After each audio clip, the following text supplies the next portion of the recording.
we're going to dive into Tim Boyle's talk about The Half Dead, which we're going to play the trailer right now, and then we're going to dive straight into it.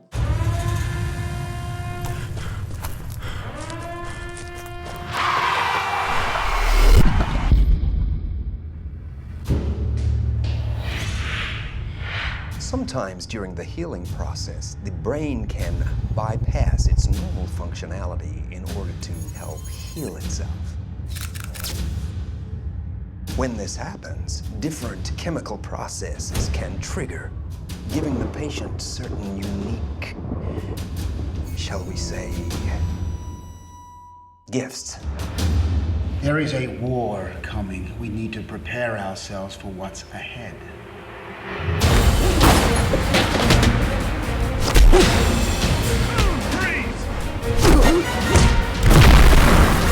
We all need to fight, every last one of us.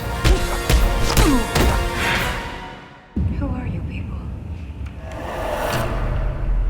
We're the half-dead sister.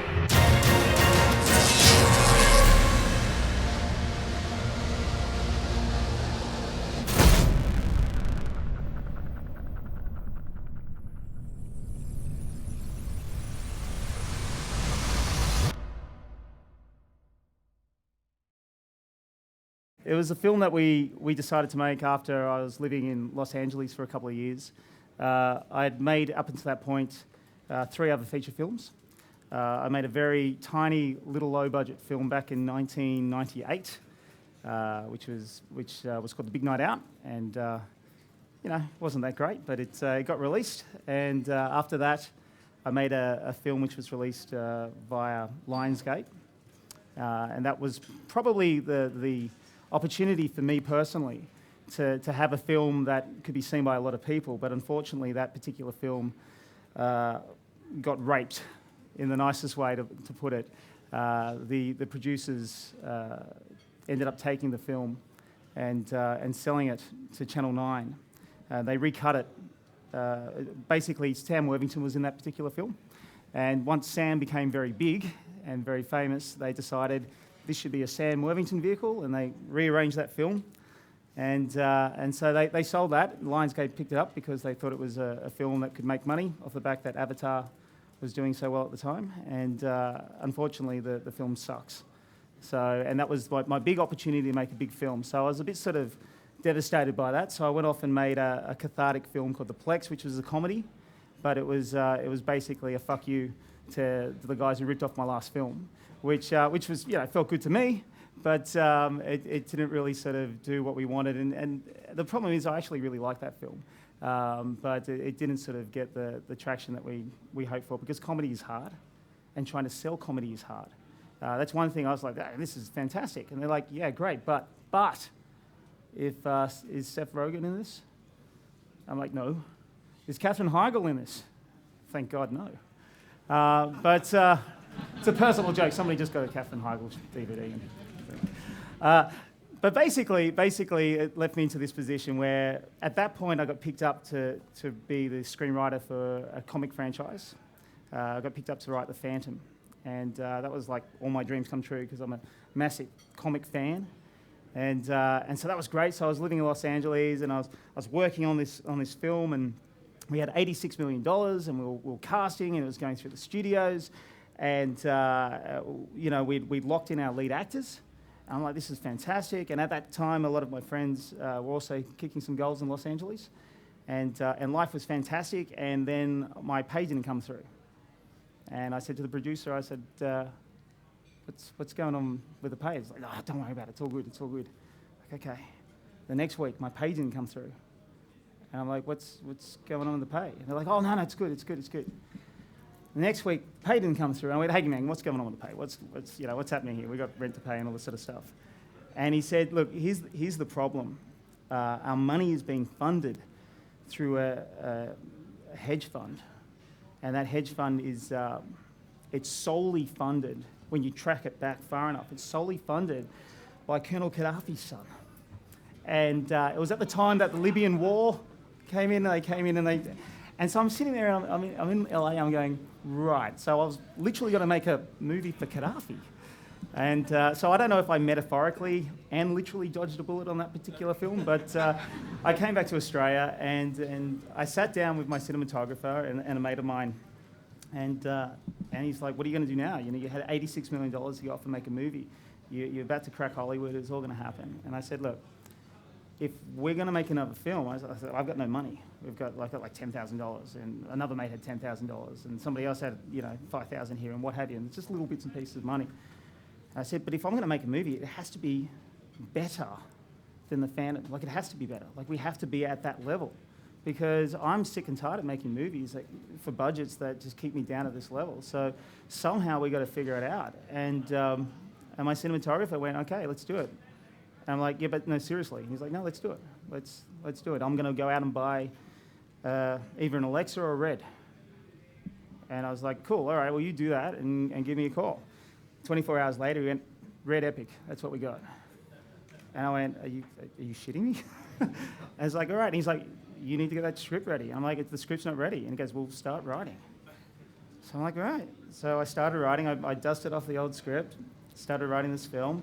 Got to a point where we were pretty happy about it, and there comes a point, I'm sure Mark understands this as well, and any filmmaker, I mean, you're obviously all here because you're interested in the process, so you've probably all been in this position yourselves. But there comes a point where you have to fire the bullet. You've got to pull the trigger, and you just go, "Now's the time." So for us, there was a moment where we said, "Look, this is it. We're going to do it." And that was about a year of planning. And as soon as we did that, I mean, I had been working on a film. I was attached as a director for a film for an Australian movie, which was the first movie that I wasn't producing and the first movie I hadn't written. So I was pretty excited by that. It was something different. And it was based on an Australian novel, and it's an award-winning novel. And I met Tasma Walton through that because she had been cast in this particular film. And so we were doing rehearsals and we were doing read-throughs, and I actually, that movie's still sitting there. I just wasn't happy with the third act. And so luckily the writer of the novel was also the writer of the screenplay. So I said to her, "Look, I'm not sold on the third act." And she said, "Really?" And I said, "Yeah, it just makes absolutely no sense to me. I mean, it's really good up until that point." And she said, "You know what? I'm not sold on the third act either." But nobody had the balls to tell me that. So she's gone away and she's writing it. But I met Tasma at that point, and so I said to Tasma, "Are you interested in doing this film?" And she read the script and she said, and said she loved it. And so we got Tasma involved, and then from there it just all kind of started happening. I mean, Jai Kutra, who's also in Mark's film, is one of the lead actors in our film, and he's fantastic.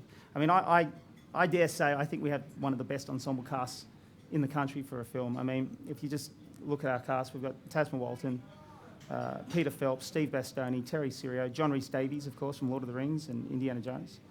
Jai is in there. We've actually got a couple. Even Robert Harrell is somewhere in the back there. One of my actors here. There he is. He's made it today. So we got a lot of people in the film, and I'm really feeling pretty humbled by that, because we shot this film.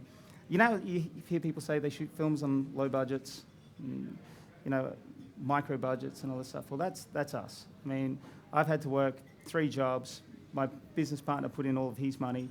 We're getting people throwing in money as we go. We're still in visual effects. I mean, it's kind of weird showing this to you now, because I believe we're about 6 months away from finishing. So it's, we have over 400 visual effects shots in this film. And, so it's a big thing. It's a big thing. But our attitude is that if we just keep chipping away at it, it will get done. And as long as we do it at a level, it's going to be all right. I mean, I was very fortunate enough to meet James Cameron through Sam. And James Cameron gave me 20 minutes of his time, which was amazing. He was really lovely to me. And he gave me the best advice I've ever had in my life to do with filmmaking. And he put his hand on my shoulder and said, "Don't fuck it up." And that's kind of been the mantra to this film. It's about getting it right at every level. So for us, we start off with a bigger than we can do script. We sat there with, our visual effects guy. I feel so sorry for him, because, he sits there and he's like, "You can't do this." And he screams and he shouts, "You can't do this!" I'm like, "Well, all I want to do is move the camera from here and flip it around and explode this building." And he's like, you can't do it." Give him a beer or a glass of wine. An hour later, he's like, "All right, just do it." So, unfortunately, we're now paying the price for that. So, I didn't know how to use rotoscope, but I am certainly learning. So that's kind of it. Yeah, I mean, that's kind of the nutshell of how we got to where we are now and what this film's about. I mean, story-wise, the movie's, I don't know if you guys can tell too much about what's going on, but it's not a zombie film. For everybody who thinks it's part of the Walking Dead series or something like that. It is about a lady who has a car crash and comes out out of a coma with the ability to see auras. And she's put into a psychiatric hospital where she meets other people who have similar abilities, different but similar. And if you have any like superpowers, sort of like an X-Men type thing, you're never seen again. You're just taken away. And so it's about these people who call themselves the half-dead, those who've died and come back to life and now trapped in this psychiatric ward. And the good thing about Tasma Walton is that, as a person, she doesn't get sci-fi stuff the way that most people who are into sci-fi and games get. But as an actress, she's freaking amazing. She brings so much honesty to it, and that's the thing I kept saying to her, is that the fact that you don't get what you're saying right now is brilliant. Because if you don't get it, and you're delivering it honestly, and then you're the everyman. Right there, the audience can go, I get you. I get what you're saying, because that's how I feel. And so it was really important for me to have her as the barometer for the audience. So that's, I feel really blessed to be sitting here and talking to you guys and being able to show you guys this. It's been a very cool project, and I'm really, really happy with it. I actually can't wait to show it to you guys when it's fully done. So.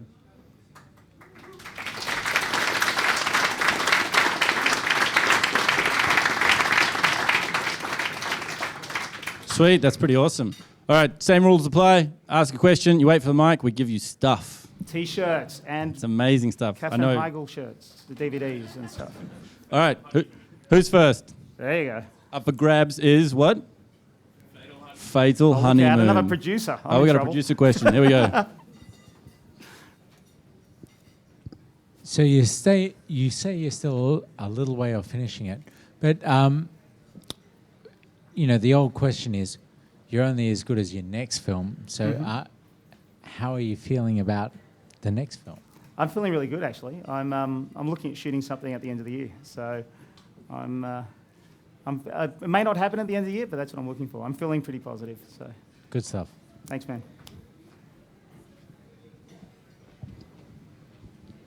Hi, have you got your eyes set on any film festivals already? No, not really. I mean, ideally it would be fantastic to do something like South by Southwest or something like that, But the way I'm sort of looking at this film is that I know how good it is, and this is not trying to sound conceited. Like, I actually know what I've got here. It's the first time I've been in post-production where I haven't gone, what am I doing? I'm sitting here going, sweet. So, but it's just going to take a long time because we don't fuck it up. Get it all right. So it's, I was hoping that it would be ready for Toronto this year. It's not going to be ready for Toronto this year. It hopefully will be ready for next year's South by Southwest. Now, I don't think it's going to get in. I mean, it's so hard to, and there's a lot of politics and there's a lot of marketing things that you have to do. For me, I think it's just make the film, put it out there and see where it goes. Like, I don't have any sort of strategic sort of focus for this particular film at this stage. Only because, if you miss the deadline, if you're making films for festivals and you miss the deadline, then you're stuffed. So I'm just making a movie which I like, and hopefully people like it too. So tell us about where you shot this film, because we're seeing helicopter shots and stuff that doesn't sound low budget. Tell us about where you shot this, because you've got hospitals, forests, and all sorts of crazy stuff. How do you make that low budget? Well, it's quite. Again, we shot ours with American accents as well. Ours is filmed set around Chicago, and that's purely for the idea that if we want to sell it, even to iTunes, it's about just trying to get that bigger market. So we set ours in Chicago. How we did with the cars and things like that is that I went out, and online you can do this. You can buy number plates in reverse. And so when you shoot it and then flip the image, the number plates are in the right and the driver's seat on their side. So we actually went down and we ordered online some actual Illinois and Detroit and Chicago number plates, and in reverse. And then we just stuck them all on the cars, and then we just flipped the image.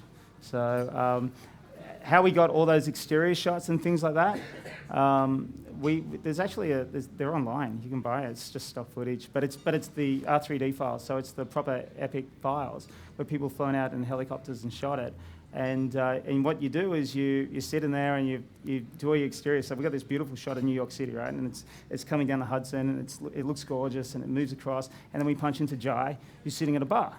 Right, now you know you're in New York because it's, apart from the little title at the bottom that says New York City, you see Manhattan. There it is. So you're out there, you're looking at it, and you're in a bar, so you're in a bar in Manhattan. And that's how we treat it. So all our exteriors were shot just by buying stock footage off the internet, which you can buy. They're about $500 a shot.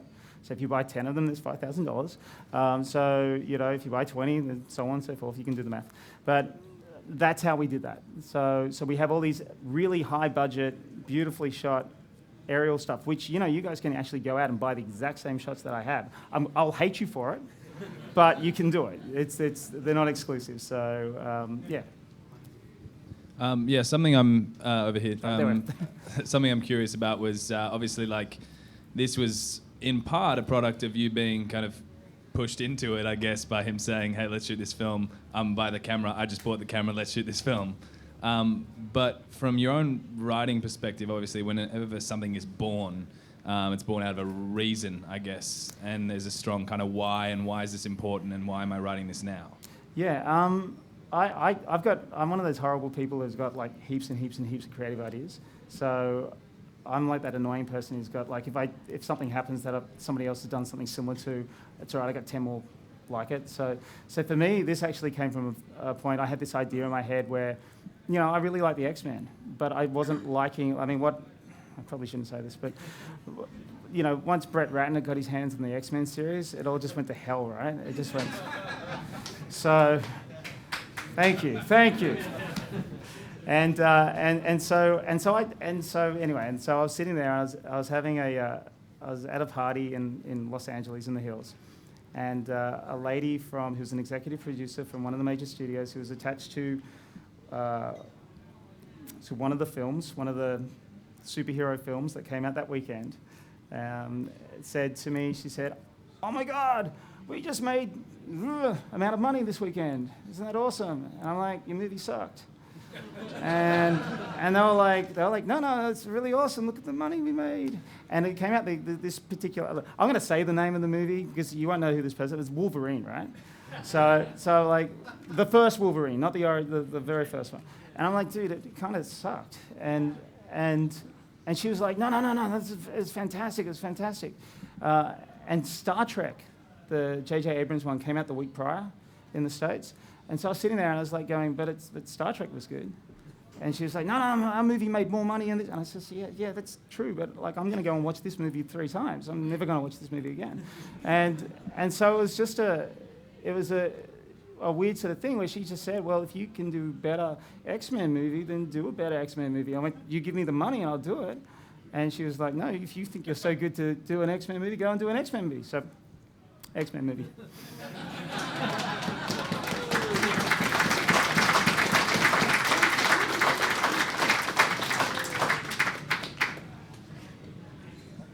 Hey, I just wanted to ask if you could elaborate a little bit. You talked about, getting out of the tiny budgets that keep you in that small budget arena. I just wondered if you had any tips or anything you can elaborate on, I guess, breaking that cycle, if you will. Yeah, well, I was caught in that cycle for many years. I mean, I've been doing this, 20 years now. So we were actually having a chat earlier about the amount of people who make films in this country. Statistically, after one film, drop off drastically. Then the people who've made 2 films, it drops off again. So to be sitting here and doing 4 feature films, is it's either I'm completely insane, or hopefully we can move to the next level. It's hard. I mean, to break out of that cycle, I think you need to. I mean, the easiest and the cheapest thing you guys can do is story. Like, if you get it right at the scripts stage. Like, how many architects do you know that go out and go, you know what, this is the good block of the hand, let's just bring some bring some trucks in and let's just put some bricks down and see what happens. Or house or something, I don't know. Let's just give it a go. I mean, so you need to get it right at script level. And the thing is, if you're a writer, even if you're not a writer, find somebody who is, because that's going to cost you nothing. It's just going to cost you your time. And you know, some people say, oh, it's really hard to write a script. It's tricky. And you know, I always say to those people, you know, can you write 3 pages a day? If they say, yeah, I can write 3 pages a day. 3 pages a day is easy. I said, great, you'll have a 90-page script in a month. Like, you know, it's not hard if you just do it. But, you know, a lot of people talk about doing it, and very few people actually do it. So it's one of those things that if you want to break that cycle, get yourself a good script. You know, and it's a bit tricky as well, because a lot of people write scripts and then they think it's a good script, but until you make that movie, you don't realize how crap it is. And I'm talking from experience, right? I've gone out there and gone, this is the best script ever, and then you watch it back and you're like, oh wow, really? Yeah, how do I put my name off that? That's I don't want my name on that. So it's one of those things that for me it's something through experience. You write a script, you get it right, you make it, you realize you stuffed it up, you learn from that, and then you move on. I mean, I think the more films you can make, the better you're going to get at getting that. And once you get that script right, and you also build your team around you. I mean, the guys that I'm shooting with, there's a reason why, you know, Steve Astone's in my last 3 films for the last 10 years. You know, there's a reason why John Rhys Davies jumped on board. You know, they liked the script. So you get the script right, man, and people will attach. And then, you know, the way the world is at the moment, there are kids out, I mean, seriously, there are kids out there making YouTube clips that make me go, damn, check out the visual effects on this, that's unreal. Like, you know, lightsaber fights in the street and all this sort of stuff. I'm like, you know, and the thing is, like, okay, that's all shits and giggles, but, like, my stuff's got to look better than that. And that stuff's looking really good. So, you know, there are people out there doing stuff. So it's about realizing that it's not about how grand you can make it. It's about how you can make it grand. Geez, it's like sage-like advice there. I feel like Yoda off here. This guy needs a microphone. On the way. There you go. What? Robocop? Don't blame him. Robocop's good. Your move, creep. Hey mate, we're now seeing more and more like that piracy isn't exclusive to Hollywood, and that they're taking like a lot of Australian films as well. Yeah. Is that something you're concerned about? Are you worried about? How are you going to combat that? Or? You know? Well, I've been studying a bit of jiu-jitsu, so I reckon I can kick somebody's ass. Not now, like later when I get to a better belt, like a black belt or something. But no, in all honesty, I think piracy it's this double-edged sword. Sue Murray, who was a mentor of mine back in the early 90s, used to work for New Line Cinema and Fine Line, and she said something to me, and it's before the internet was what it was, and she said, you know, the most important thing for you to do as a filmmaker is have your movie seen. So it's kind of a weird thing. You'd probably feel the same way. It's kind of a slap in the face, but at the same time, it's probably the greatest compliment as well if people are watching your film. I mean, it's frustrating for me because, and people who know me know how much of my own money and time and energy I've put into this film. But at the same time, you can't rage against the machine. People are downloading stuff all the time. And for me to sit here and go, oh, that's really not very cool, because it's not going to change the fact that people are still doing it. You know, 90% of you guys have downloaded something this week, probably Game of Thrones, you know. But you know what I'm saying? Like, people are doing that sort of stuff. And so it's not that I'm condoning it, I'm just saying that you can't fight it. I mean, you're seeing all these people putting out these letters and stuff like that. I mean, it's interesting. I'm sitting back and I'm watching it all. But, you know, piracy is not the reason why. I'm not doing this to make money. I don't get me wrong, I really want to make money, and it's going to be awesome if I do, rock and roll. But I'm doing it because I'm a filmmaker. And for me, it's about that. It's about making films. And if this movie doesn't make a cent, but everybody's like, man, that's really, really cool. See, this is how I see the future going. You listening to me, sir? Yes, good. This is how I see the future going. It's about building your fan base. So the thing is, if people like this movie, like really like it, and they go, man, that's awesome, and they, in essence, demand a sequel. I mean, look what happened with Super Troopers 2. Fan base went, we want a sequel. Do you want a sequel? Yes, we do. $3 million in 24 hours by the fans. that's how piracy actually helps, because your fan base is growing. And then they start, so if I come out and everybody's like, oh man, we really love The Half Dead, who knows? I mean, there's a reason why I didn't kickstart this film, and that's it. Because no, I'm just another guy making a film going, give me money, and everyone's like, yeah, right. But if you want to see the sequel to this, you're like, damn straight I'm going to give you money. So I'm not fearful of piracy. I'm still trying to get my head around it, but you can't stop it. So that's, he's got another question. You just want to have a Blu-ray. This guy. Just so in regards to that as well, like it's like, but you're not necessarily cutting off your own hand in terms of money, but like you're sort of spreading that fan base, as you say. Like in terms of like video on demand and stuff, would you like still release it on that platform, but like at a lower rate or something compared to like Hollywood blockbusters that have got 100 mil behind them? Yeah, look, I mean, I don't think it's about doing it at a lower rate. I think, and it's not about doing it at a higher rate. I think that is a marketing strategy usually done by a distributor, or a sales agent. There's guys who are far smarter at that stuff than I am, who start throwing numbers at me, and I just sit there and go, cool. I just write movies, make them. So I mean, it's good to have your head around that sort of stuff, but it's, for me, that monetary side, and that I think VOD is fantastic. In fact, I think it's the best way to distribute things, because there's no actual upfront cost. You're not paying for prints. You're not paying for P&A and posters and stuff like that. I mean, it's a shame, because that's obviously, as a filmmaker, that's what you want. You want to walk down the street and go, that's my film. But in the end of the day, what's that really? I mean, that's just ego stuff. Like, you take that away from it, what's smart business? Smart business is getting out to as many people as possible for as cheap as you, as the supplier. So it's not costing you that much. So video on demand's great. You upload it to Netflix and then everybody watches it. I mean, how much money do you get paid for that? I don't know. But hopefully billions. That's what I'm hoping for.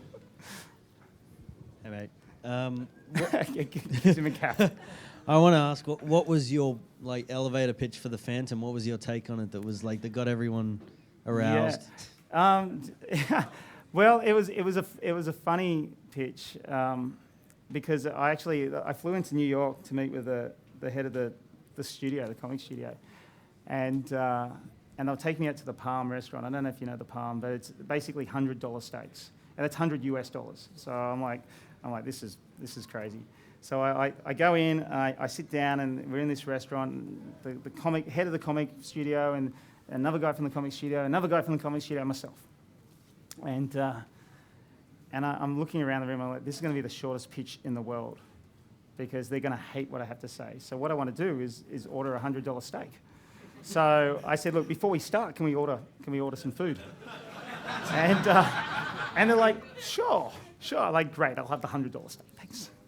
And then they said, okay, we'll pitch this right here. I said, can we wait? So we waited for the steak to come, and it was a really tasty steak. I tell you. I don't know if it's worth $100, but so I said to them, look, guys, this is going to be the shortest pitch you've ever heard for the Phantom. And they sort of looked very worried at me and a bit nervous. And they said, well, what do you want to do? They said to me, we have one company that's pitching it where he goes invisible, and that's why his suit's purple. And another one, he has like all these guns and things and stuff. And I went, cool. Well, to me, the Phantom's not Batman, and he certainly isn't the Predator. So I don't know what you're on about there. But what I want to do, because they're like, well, we need to modernize the Phantom and bring him into the new millennium. So I was like, well, what I want to do is have this like massive action sequence where he's just kicking ass in his like purple spandex and doing everything that the Phantom does. And at the end of this massive explosions and guns firing and all this sort of stuff, and at the end of that, I'm going to kill him. And I thought, this is where they told me to get out. And they sort of stopped and looked at me and said, go on. And I said, well, to me, the Phantom's always been about passing the torch. And so what if there was no torch to pass? And now the Phantom has 2 kids. He's a boy and a girl. So then the question is, 20 years later, who becomes the Phantom? Is it the boys or the girl? And as they discover who the Phantom is, then so does the audience, without any exposition. So you're not sitting there going, the Phantom is a man who stands in the jungle and does it. They find it out by becoming that. And then it becomes this whole brother-sister thing. It's very cool. Anyway, so they loved it. They gave it to me right there. We had another steak. It was good. It was yummy. Yeah, thanks, man. Hi, it seems like both you and Mark went with private investors. did you consider applying for Screen Australia funds? If so, why did you not go with it? What do you think of the future of that is? Look, I don't know. It's hard for me to talk about that because I've never really been funded by Screen Australia. They do things in a way that's different for me. I'm very much a creative soul who likes to get out and do it. You know, my cinematographer owns a Red Epic. I own a 4K Blackmagic. Between us, I even own a 3D camera. You know what I mean? Like we got ourselves covered. I don't really want to sit and jump through hoops and be told what I can and can't make, especially in today's day and age. That's not to say that I wouldn't in the future apply for Screen Australia funding. It hasn't happened for me on this particular one. And I had this conversation with somebody over there for post-production funding because we're still chipping away at the post-production. And she was very adamant about that my film would not be frowned upon, to the point where I realised that my film was going to be frowned upon. So she just kept saying it. I was like, oh, it doesn't matter what genre your film is. I'm like, okay, great, cool. So like, no, seriously, it doesn't matter what genre your film is. I'm like, yeah, great. It really doesn't matter what genre your film is. I'm like, okay, I'm starting to feel like there's a problem with the genre of film that I've chosen. So we ended up not going down that path. Now that could have been just one particular person, but it just, you know, that's my experience. I always just prefer to go out and do it myself. So if we need to use them, if they want to come in, you know, great. I'm certainly not going to knock back, you know, funding, but I'm not great at jumping through hoops. That's just me. I'm back. Me again. G'day. G'day. Another T-shirt? Yeah. I'm after the prizes. Why not? Me too.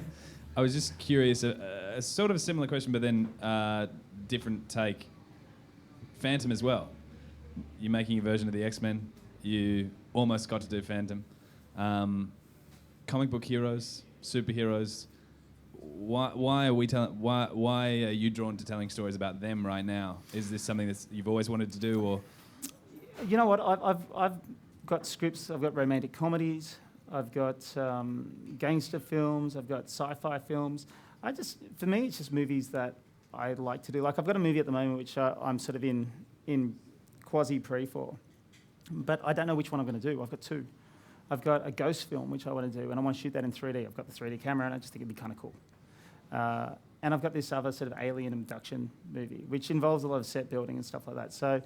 So my business partner, he's like, you're doing the cheap one, the one that we don't have to build stuff. I mean, I think we had like 16 or 20 sets built for the Half Dead in one room in Camperdown. We actually, it's really funny. I don't know if we got any of that vision, the behind the scenes vision or stuff like that we can show, but you'll see it in there if, I don't know if you can, but we turned a little shed in the back of Camperdown. It was in a car park. It was like an abandoned car park, and in the back of the car park there was a shed, and we ripped out everything in that shed, and we painted a green screen wall, and then we set up the lights, and then we just kept changing that room every day, every 2 or 3 days. My art director would go in and take that wall and stick it on that side and build other things, and all of a sudden we had like 20 sets built in this one location, and it was crazy awesome. It was just crazy awesome, and it was all in one. I think the room was probably about as, from that table to me, it's about this big, this wide. And when you see it in the movie, they're like massive generator rooms and big explosions and things like that. And it all takes place in this little tiny little room. So, yeah, building sets are fun. Hi, me again. I'm a big fan of the X-Men films, 1 and 2 mostly, and I think the premise of the film is very exciting. My question is, have you ever considered changing the title of your film? Absolutely, yeah. Every day. In fact, if you have a better title, throw it at me, because everybody thinks this movie's a zombie film, and I'm like, it's so not. It's been the big thing for me. I've even before we started shooting, I'm like, working title pros. You know, the reason why it's called The Half Dead is because, like, I was playing a game at the time called Half-Life. I don't know if you guys know that, and I just went, Half Dead. That was literally it. That was it. I was playing a game. So that was I don't know what else to call it. If you guys can come up with a better name, throw it at me. I'll take it. As a final thought regarding your history doing comic book films and the fact you've also done gangster films and technically done supernatural movies as well, here's an idea for your next production. Not listening. Why not try doing The Darkness by Garth Ennis? That'll cover everything. What was that? Why not try doing a movie version of The Darkness by Garth Ennis? Sure. Okay. That would be awesome. I don't know it. I will. You just said it with such gusto. That's what I liked about it. Darkness! Hi. Could you tell us what sort of strategies you might have put in place and perhaps which strategy has worked best for you in appealing to investors and getting them on board? For me, personally, I think it's my enthusiasm and passion. So if I do something, I do it wholeheartedly. So, and I think the people who come on board are people who see that, you know, that's 100%. You know, I never do anything half. You know, if I say I'm going to do it, it's because I'm going to do it, and I really believe in it.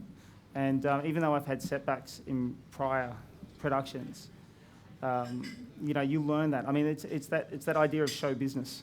You learn that business side, and that business side is sort of comes from experience. So for me, getting investors involved in stuff is purely from, you know, it's funny enough, a lot of people actually come to me, what are you doing, what's your next movie? You know, and I say, oh, it's this, and they go, oh, I'll stick $15,000 into that, that sounds great. And you know, you get 10 people doing that, all of a sudden you've got 150K, and that's enough to get you into trouble. Not to get you out, but certainly to get you in.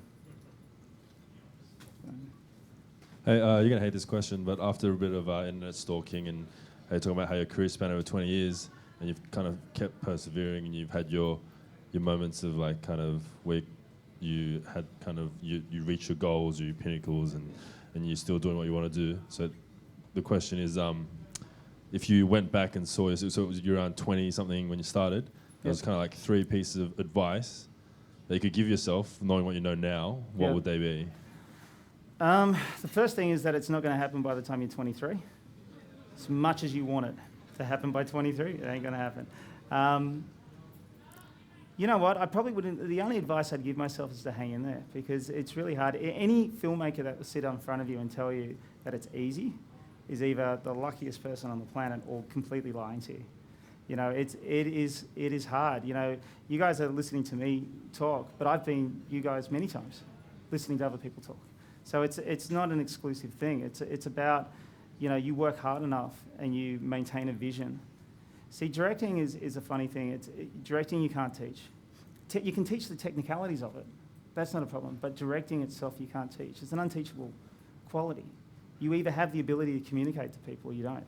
You either have the ability to have a vision or you don't. So the best thing I would tell myself is to keep going. I think that's the thing, because, you know, there's an old saying, those who succeed are the ones who quit just a little bit later.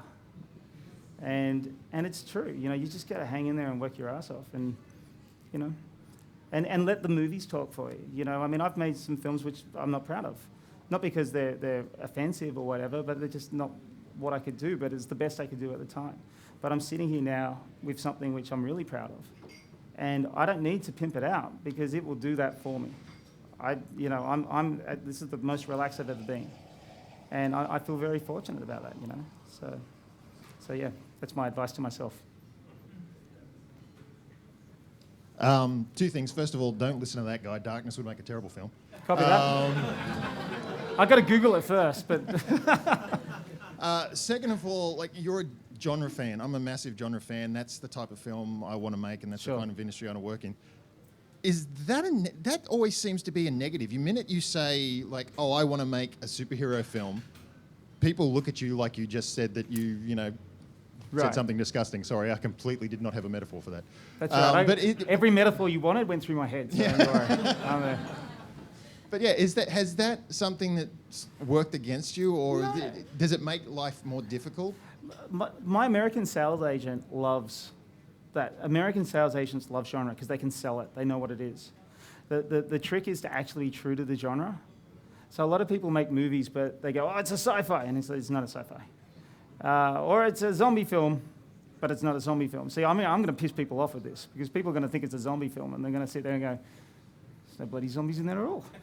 So you know, again, throw the name at me. But I think keeping to a genre is really, it makes it easier to sell. And yeah, you may get the response that I got from one particular person at Screen Australia, but that's not necessarily indicative of all of Screen Australia. It's just that particular person I was talking to. Yeah, well, I'm not going to stay. I've got cameras on me at the moment. I can't say that. I can say that. Yeah, so I mean, I think genre's good. I mean, there's enough producers in this room. I'm just looking for. There's enough producers in this room who are doing genre pieces at the moment. So I don't think that's bad. And I think if you're into making that sort of film, man, then go for it. Yeah, cool. I got a question for you. Yeah, man. So you got a lot of stuff in The Half Dead that's not, like, wasn't real, you know, a lot of special effects, a lot of green screen stuff. And I've seen some of the BTS stuff, and you've got guys with funny grey spandex suits with little squares on them. How do you dealing with something that's not there at the time and getting actors to respond to something that's not really there at the time? Because acting's a hard game in the first place. Well, here's one of the actors right here. He's waving at us. Yeah, well, if you throw a microphone at this guy, let him answer that one. This is Robert. Rob plays a character called Heat Ridge in the film. He shoots particles from his hands that can melt stuff. Well, I have to say the directing and the crew was really tight. Well, I don't think Tim told you, but the film probably took close to 2 years, I think. We shot over 60 days. Yeah, we doubled your shooting day, man. Yeah, Boom. it was really long. So there were a lot of really late nights shooting and rehearsing. I mean, there was a whole couple of weeks where we went to a gym and really worked out all of the fight scenes with an MMA guy. And so by the time we got to the set, we were so proficient at what we were doing and believing into what was going to happen. And then, of course, we decided at the last minute we weren't even going to shoot that scene, and we shot something else. But there were a lot. I mean, I think the most important thing is really understanding the script and understanding the genre and understanding what you're supposed to be doing as an actor. Okay, for me as an actor was really just trusting what the director said, understanding what his vision was, and sort of seeing what he wanted to do in your head, and then just playing it out. And it all worked out perfectly, I thought. Yeah, cool. I mean, we do have some behind the scenes. I don't know, I've been looking this way. Have you guys shown it or in the background or anything? Oh, that's all right. It's crap anyway. It looks terrible. You wouldn't want to see it. But yeah, so it's, yeah, thanks, Rob. I mean, for me, shooting with visual effects, there we go, something's happening. You'll sort of see the funny suits and all the stuff that we're talking about. We have a fully CG character in this who's actually a smoke monster. So we have no sound apparently. I've been here for a while now. Almost graduated. Wow.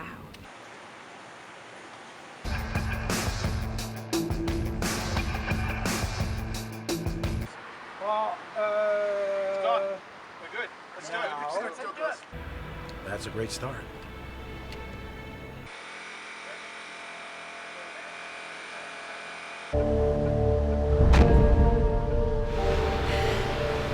Who are you? What are you doing?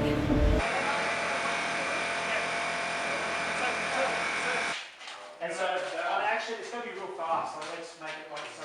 It's almost like you're carrying these, like you're blocking two. And then hold that. Hold that loose and like there. And then as that's going, you guys are just coming through. Okay. Starting there. Yep, starting right there. So we're just going to just step through it and action.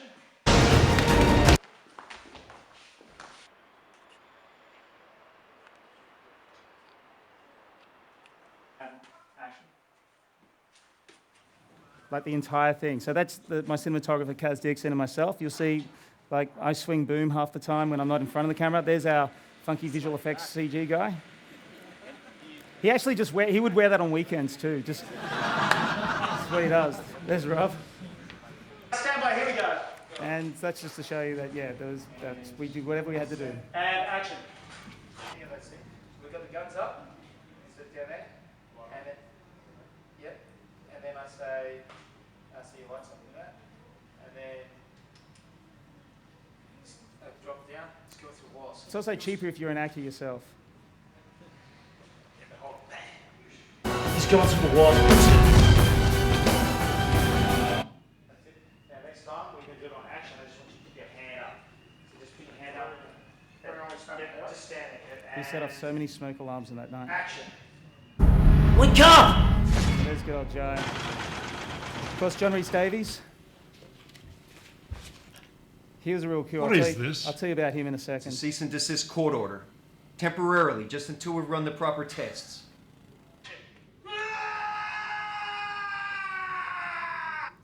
That was Jai being upset that he didn't get to wear the silver suit.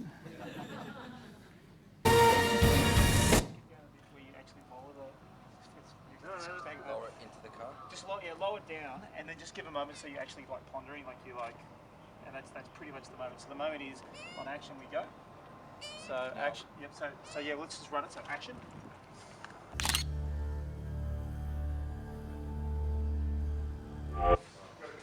So this is to show you an explosion that we did. So that's just,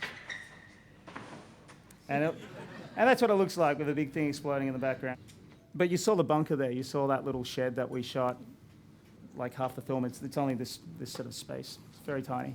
How we got John Rhys Davies involved in the project was really funny. We had him. He was out here touring for doing a Blu-ray release for Indiana Jones, and which they did a couple of years ago. And at the time, I was doing a computer games TV show for regional Channel 10. So they said, "Would you like him on your show?" And I'm like, "Hell yes!" Are you kidding me, John Rhys Davies? And we're working out of Oz Stereo, Southern Cross Oz Stereo, and he was downstairs, and he said the Paramount guy rang me up and said, "Look, we're just downstairs having a coffee. Give us a call when you're ready. We'll come up and shoot the interview." And I'm like, "Mm-hmm." John Rhys Davies downstairs having coffee, so am I. And so I went downstairs, and he was, and he's, goes, "So you know who I am, but tell me who you are." And I'm like, "Well, I'm a filmmaker. I'm doing this little shitty TV show, but I'm actually a filmmaker." And he's like, "Oh, tell me what happened." I told him all the stories about what happened in the past and all the bits and pieces. And he said to me, "What are you working on now?" And I said, "I'm doing this new film." He said, "Do you mind if I read your script?"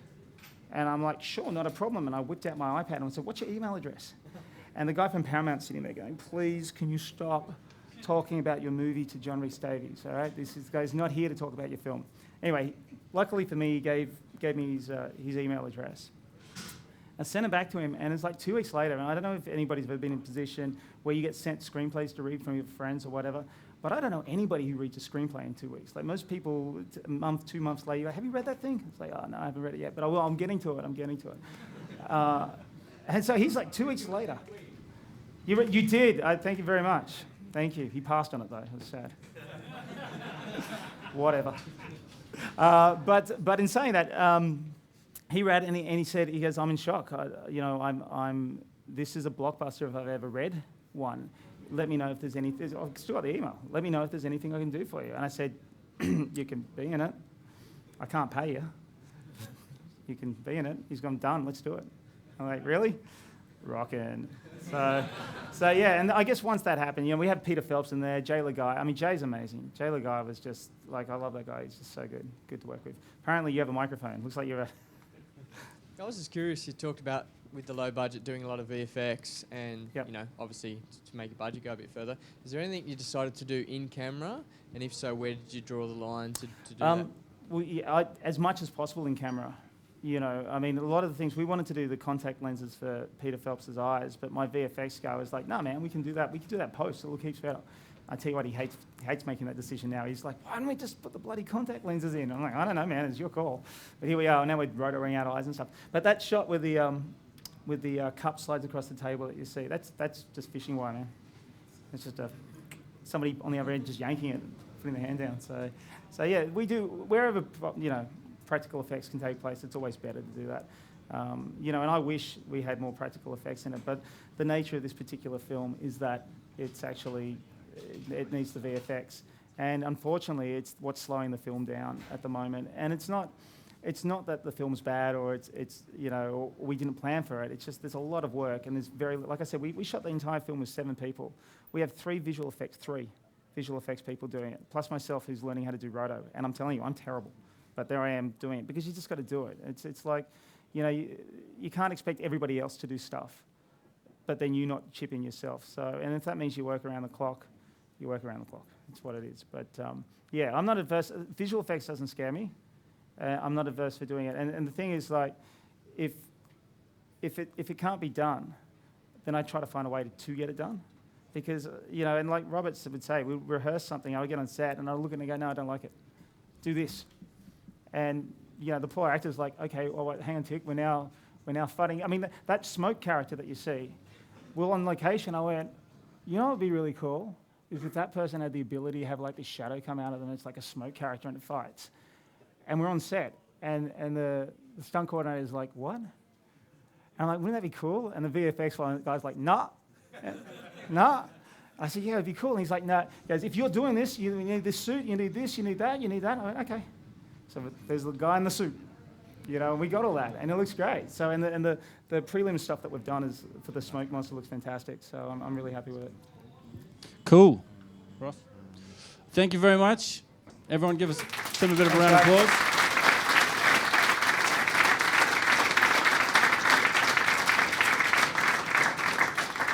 And thank you very much to Mark Fermi and Kieran Fowler. I'm